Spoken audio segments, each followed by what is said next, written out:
안녕하세요. 잘 나이 들어가는 것을 함께 고민하는 장경희입니다. 여러분들 유언장 작성해 보셨나요? 헐? 무슨 유언장을 벌써? 아직 내가 나이가 몇인데? 아니면 나는 재산이 없는데? 유언장은 돈이 많은 사람만 쓰는 거지. 죽을 때 쓰는 거지. 혹시 그런 생각 하고 계시진 않은가요? 중년 이후에 유언장을 써보세요. 제가 유언장 작성하기 수업을 간혹 하거든요. 그러면 중년 이후, 중년, 노년 많은 분들이 작성하시고 나서 너무 잘했다라고 말씀을 하세요. 우리 인간은 무언가 흔적을 남기는 존재잖아요. 바람처럼 왔다가 이슬처럼 갈 순 없잖아. 아시죠? 예. 이 유명한 그 노래 소절에도 보면요. 내가 사는 흔적일랑 남겨둬야지. 예. 라는 가사말이 있듯이 우리는 무엇인가를 흔적을 남기는 존재잖아요. 그래서 우리가 살아왔던 많은 것들 중에 꼭 재산만이 다는 아니잖아요. 물론 재산이 있는 분들은 유언장을 작성해 두시길 권해요. 그래서 오늘은 유언장 작성하는 방법과 또 재산이 아니더라도 가치적인 유언장을 작성하는 방법에 대해서 말씀드리겠습니다.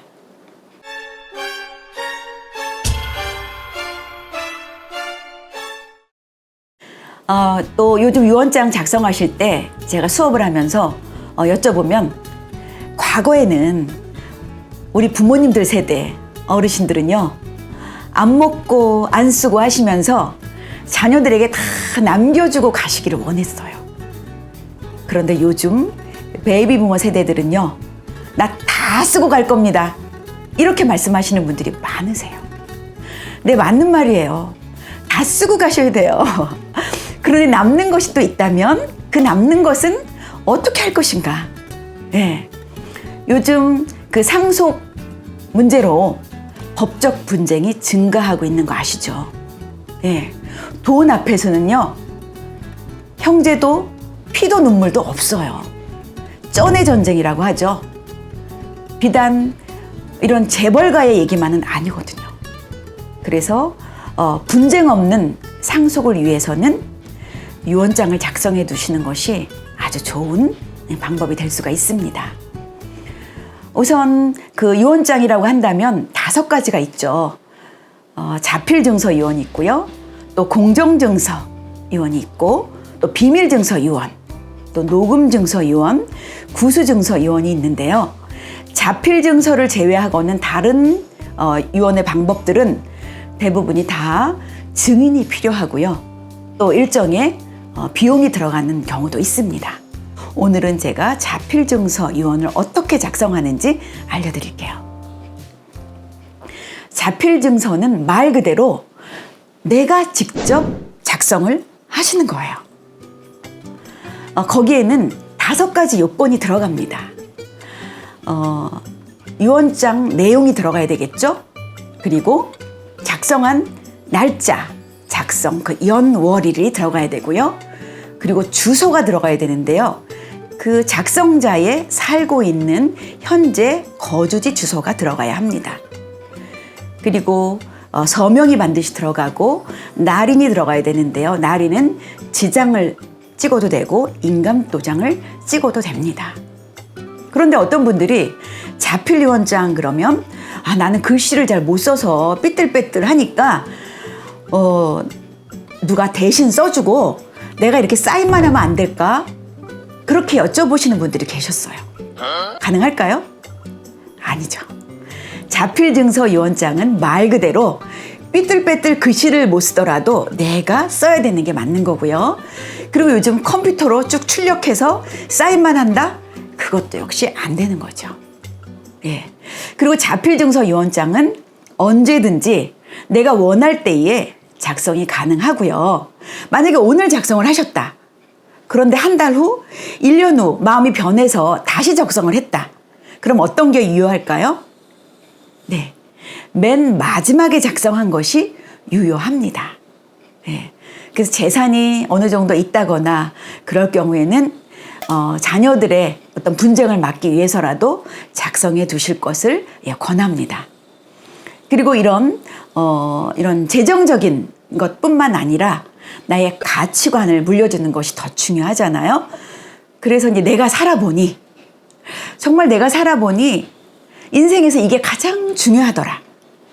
이런 거는 우리 자녀들에게 미리 얘기를 해 두시는 것도 좋고, 미리 평소에 얘기를 해 두지 못하셨다면 반드시 글로 이렇게 유언을 작성해 두시는 것도 너무 좋죠. 그래서 내가 살아보니 성실이 중요하더라. 아니면 인간관계가 중요하더라. 이런 것들을 글로 남겨둔다면 우리 자녀들이 이 험한 세상, 이 어려운 세상을 살아가는데 어떤 굉장히 큰 힘이 되거나 또 낙심되거나 할 때 힘이 되는 말이 될 수가 있겠죠. 그래서 내가 살아보니 이것이 중요하더라 라는 어떤 경구 혹은 성경 말씀 어떤 것이든지 그런 걸 작성해 두실 수가 있고요. 최근에 SNS에 강수지, 그 연예인 강수지 씨 아시죠? 그분이 친정 아버님이 돌아가셨는데요. 친정 아버님과 같이 살았거든요. 근데 친정 아버님이 돌아가시면서 그 전에 남기신 그 메모장이 발견이 돼서 그 메모장을 이렇게 공개를 했더라고요. 거기 내용을 보면요. 연명치료 하지 말아라. 그리고 죽으면 내가 입던 양복 입고 갈 거다. 그리고 꽃 같은 것은 하지 말아라. 관은 제일 싼 것으로 하라. 그리고 늙음하게 너무나 행복했다. 이렇게 5줄을 작은 메모지에다가 남기셨어요. 굉장히 가슴 뭉클하고 감동이 되는 그런 유언이셨어요. 그리고 또 얼마 전에 그 김훈 작가, 유명한 그 작가분이죠. 그분이 유언에 대해서 이렇게 글을 쓰신 거를 봤는데요. 3분의 유언을 이렇게 소개를 하셨는데요. 첫째는 그 작가님의 아버님이셨어요. 아버님이 평생을 그렇게 가정을 위해서 헌신하셨거나 그러지 않으셨나 봐요. 그런데 그분이 남긴 말은 짧고 간단하셨대요. 미안하다. 그러면서 이것은 결코 좋은 유언이 아니라는 거죠. 그리고 2번째, 퇴계 선생님은요. 죽음이 임박하자 제자들이 이렇게 둘러 앉았을 때에 더 이상 조화를 바라겠는가? 사라지며 다시 또 내가 무엇을 바라겠는가? 그런 시문을 남기시면서 매화에 물을 주어라 라는 마지막 말을 남기셨대요. 그리고 3번째는 섬진강 시인 김용택 시인의 아버님이 남기신 그 유언장인데요. 유언의 말이죠. 그 아버님은 평생을 섬진강 산골에서 농사 지으며 사셨어요. 그러니까 그 집도 옛날 집이었기 때문에 그 아궁이에다가 어머니가 매일 불을 떼면서 밥을 지으셨죠. 이제 어머니가 남겨지게 되니까 아들에게 어머니에게 연탄 보일러 놓아드려라 라는 유언을 남기셨대요. 이 3분의 유언 중에서 가장 좋은 유언은 김용택 시인 아버지의 유언이 가장 좋은 유언이다 라는 말을 하시더라고요. 네. 이 유언은 실제적이고 구체적인 것일수록 좋습니다. 그리고 박종규 KCC 전 회장님이 남긴 그 유언장은요. 아침에는 각자 자기 집에서 꽃 하나 꽂아놓고 묵념을 하도록 하여라. 그리고 저녁에 음식점에 모여서 우애를 다지는 기회로 삼아라. 그리고 식비는 돌아가면서 내도록 하여라.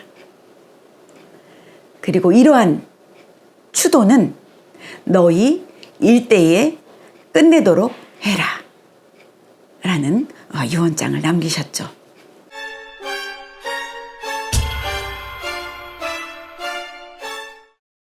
그리고 정약용 선생님은요, 하피첩이라고 하여 2글자의 글을 자녀들에게 남기신 걸로 유명합니다. 나는 너희에게 농장을 남겨줄 수 있는 벼슬은 하지 않았지만 삶을 넉넉히 하고 가난을 구제할 수 있는 2글자가 있어서 너희에게 주노니 이를 소홀히 여기지 말아야 한다. 한 글자는 부지런할 근이요, 또 한 글자는 검소할 검이다. 이 2글자는 좋은 전답이나 비옥한 토지보다 나은 것이니 일생 동안 써도 다하지 않을 것이다. 어떠세요? 다양한 그 사례를 들려드렸는데요. 이 유언장에는 이분이 평생 살아오신 가치관이 들어 있고요. 어떻게 살아오셨는지 이분의 삶을 다 알 수가 있죠. 네. 형태가 있는 모든 것은 사라지고 없어집니다. 그래서 우리는 마음을 남깁니다. 산다는 것은 마음을 나누는 것이죠. 그래서 우리가 이 땅을 떠난다고 해도 결국은 남겨진 이들에게, 남겨진 이들의 마음에 나의 정신, 나의 가치관이 남게 되는 것입니다. 자신의 존재를 뒤돌아보는 일, 유언장을 써보는 것은 단지 우리가 죽음을 준비하는 것이 아니라 내 삶을 돌아보면서 또 누가 중요한지, 무엇이 중요한지 되돌아보는 일이기도 하고요. 그리고 이렇게 중년 이후에 유언장을 작성하면요, 노후 준비하는 데도 도움이 됩니다. 내가 재산이 얼마가 있는지, 또 누가 중요한지, 어떻게 살아야 하는지도 다시금 되돌아보게 되는 계기가 될 수 있습니다.